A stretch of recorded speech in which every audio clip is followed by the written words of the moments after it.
Today I will be teaching about the excitation-contraction coupling, which also makes the muscle fiber contraction. So basically what is going to happen is that the action potential So basically what is going to happen today is that I'm going to explain how the action potential starts all the way from the brain and all the way to your skeletal muscles to make a muscle contraction to make your muscles work. Today is going to be very useful for my visual learners. We're going to start all the way from the top and I am going to show you guys how we're going to go all the way back to the bottom and where the muscles start contracting from.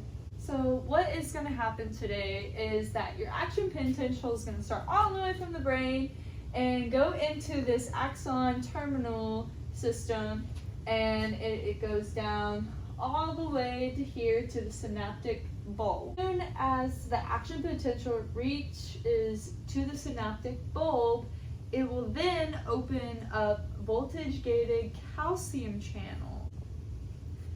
As soon as the calcium from the synaptic cleft goes into the synaptic bulb, it will then reach these vesicles, stimulating them to spit out acetylcholine to the end of the synaptic bulb.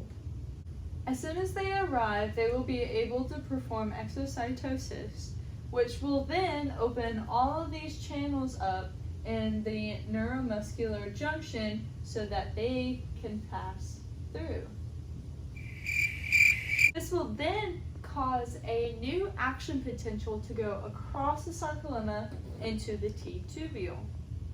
The circle will then cause the calcium to be dumped from the SR, causing the DHP and the RYR receptors to open up to dump into the T-tubule, which will then bind. Oh, brother, this guy stinks! Which then it will bind to a protein called troponin. Now that the calcium is bind to troponin, troponin is also attached to another protein called tropomyosin.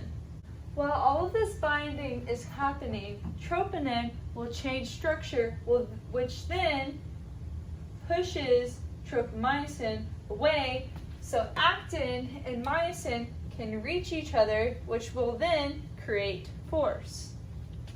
As soon as the calcium and the new action potential goes away,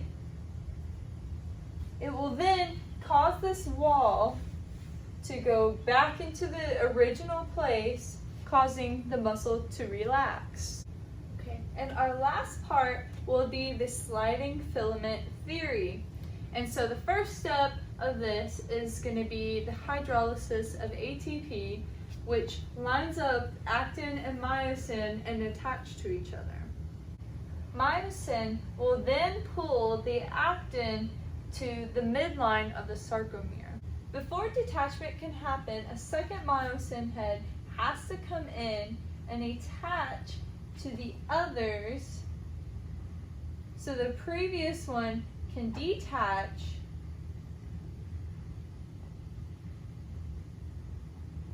causing a power stroke. Now before we can detach this one, we have to reattach the original one, and then we detach the second one, which causes another power stroke, which means we have made a contraction all the way from the beginning, from the brain, all the way to here. Now once the calcium goes away from everything, the muscle will then relax.